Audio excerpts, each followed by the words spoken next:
Hello everyone, welcome to MP study. Student Indian navy ने SSR, MR और medical assistant की जो भर्ती है उसका एडमिट कार्ड है वो जारी कर दिए हैं। यदि अभी तक आपने एडमिट कार्ड डाउनलोड नहीं किया तो जल्दी जाकर इसको डाउनलोड कर लीजिए।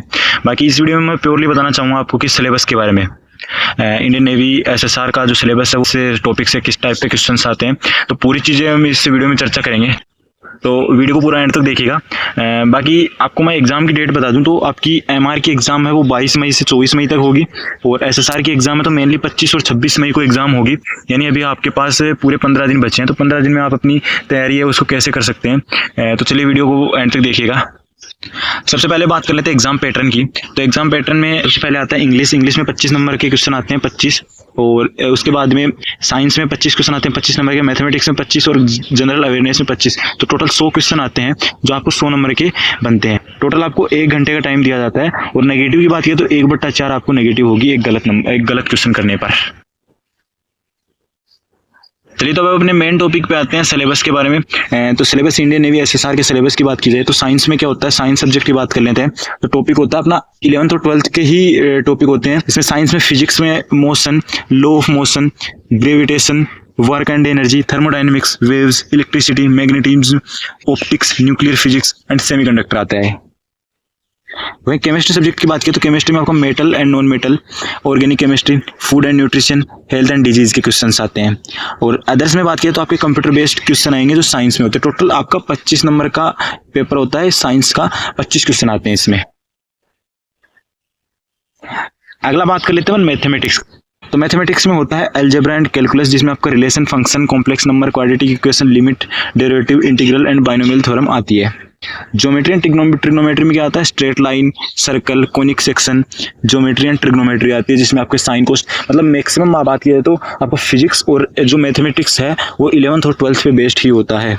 अदर्स में बात कर लीजिए तो सेट्स होता है, यानी जिसको समुच्चय बोलते हैं, वेक्टर्स, सदिश, matrix, statistics, probability, log, sequence and series. तो आपका 11th एंड 12th के ही क्वेश्चन आते हैं मेनली। इंग्लिश के सिलेबस की बात कर लीजिए तो इसमें ग्रामर आती है, जिसमें tense, voice change, narration, preposition, verb and punctuation आती है। वोकैब की बात किया तो synonym, antonym, word meaning and word substitution आता है। कॉम्प्रिहेंशन यानी पैसेज आपको आते हैं, जिसमें सेंटेंस करेक्शन और पैसेज के क्वेश्चंस आते हैं। तो ग्रामर मैक्सिमम हमारे चैनल एमपी स्टडी पे आपको कवर कर रखी है, आप जाके पुरानी वीडियोस उठा के देख लीजिए। सेम टू सेम क्वेश्चन आते हैं, इंपॉर्टेंट क्वेश्चंस की सीरीज चला रखी है हमने, फिजिक्स की भी, मैथमेटिक्स की भी और आपके इंग्लिश की भी। अगली बात की जाए अगर जनरल अवेयरनेस की तो इसमें इंडिया एंड जीके, जिसमें history, geography, monuments, capital, national symbol, culture, dance, animal and language के क्वेश्चन आते हैं। करंट अफेयर्स एंड डिफेंस की बात की तो करंट अफेयर्स में अभी आपको पता है इंडिया एंड पाक वार के बारे में क्वेश्चन पूछ लिए जा सकते हैं, क्योंकि पेपर अभी हाल फिलहाल ही बना है। Award, sports, authors, war, defence updates, neighbouring country, reasoning and miscellaneous की बात की तो abbreviation, discoveries, diseases, logical reasoning, coding, decoding and spelling के क्वेश्चन आपको पूछे जा सकते हैं। तो स्टूडेंट ये तो बात थी आपके सिलेबस की। तो अभी इंपॉर्टेंट डिस्कशन मैं आपको ये करना चाहता हूँ अभी आपसे कि अभी आपके पास टाइम है कम, मुश्किल से 13-14 दिन ही आपके पास है। तो 13-14 दिन में आप कैसे सिलेबस को कवर कर पाओगे? तो मेरी तो यही मानना है कि आप अभी बुक्स वगैरह परचेज करने की आपको जरूरत है नहीं।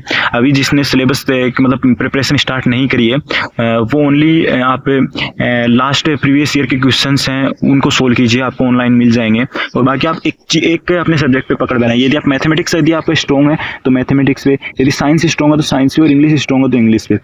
यदि आपको जनरल अवेयरनेस यानी आपकी रीजनिंग एंड जीके वगैरह स्ट्रॉन्ग है तो आप एक सब्जेक्ट मेनली उस पर फोकस बनाइए कि लाइक अगर आपको 25 नंबर है मैथमेटिक्स तो 25 में से आपको कम से कम 20 नंबर हासिल करने हैं। फिर अगर बाकी सब्जेक्ट में अगर आपके 15 और 10 नंबर भी आ जाते हैं तो आपके टोटल 65 से 70 नंबर बन जाते हैं, जो एक अच्छा स्कोर होता है। 100 में से 1 घंटे का पेपर होता है, ये ध्यान रखिएगा।